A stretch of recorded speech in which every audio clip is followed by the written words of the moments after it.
or your company has spent money on meditation apps, yoga classes, or any kind of stress management workshop, I have bad news.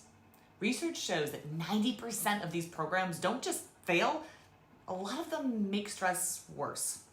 I'm Dr. Rebecca Heiss, a stress physiologist, and then in the next few minutes, I'm going to show you why traditional stress management is broken and what actually works instead. Here's what most HR leaders don't know. In a study of 46,000 employees across 90 different wellness programs, well, the results looked a little shocking. Not only did traditional stress reduction techniques fail, but our research found that 58% of people reported feeling more stressed trying to control their stress. That's not great news. Think about it. When was the last time someone told you to just calm down and it actually worked? Never, right?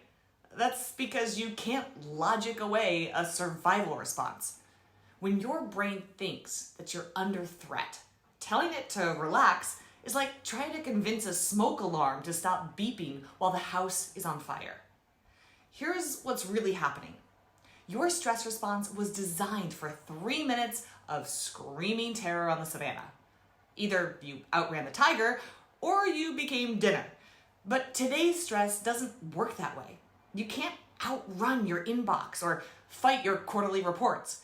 Ironically, it's often the people and the organizations that are trying the very hardest to eliminate stress that are actually seeing the worst outcomes. Decreased innovation, lower engagement, higher turnover. Why? Because they're fighting against human biology. Olympic athletes don't break world records at practice. They break them when the pressure and the stress is at its highest. So why are we teaching employees to avoid the very thing that could fuel their best performance? We've been asking the wrong question.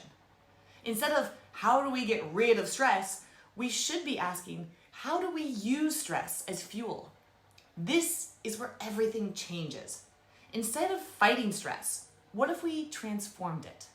I call this approach the Fear Less Stress formula, and while it's based on decades of research, I break it down into 3 simple principles. First, recognize it's not actually a tiger. Most workplace stress isn't life or death. That difficult conversation, not a tiger. The quarterly presentation, not a tiger. Your brain thinks they are, but they're not. Right now, think about your biggest work stressor this week and ask yourself, will this kill and eat me in the next 3 minutes? If the answer is no, congratulations, you just identified a fake tiger. So second, now we're going to transfer all of this energy. Here's the fascinating part. Your body releases identical hormones whether you're anxious or excited. The only difference is the story your brain tells about what's happening. So try this with me. Stand up if you're able. Say out loud, I'm nervous about my presentation. And notice how this feels. Now say, I'm excited about my presentation. Same energy, very different experience. Our brain is looking to our body to understand how to interpret the hormones and neurotransmitters being released. So when we vocalize that we're excited and position our body as if we are, we actually trick our brain into believing we might be excited. And the research shows this is incredibly effective, even when we don't actually feel it ourselves. Third, point all of that energy towards small actions forward. The most powerful stress transformations happen when we direct that energy towards something that matters beyond ourselves. Recognize that stress is simply a barometer for how much we care. So start by taking small actions toward the tiger. And ideally, see how it can benefit more than just you.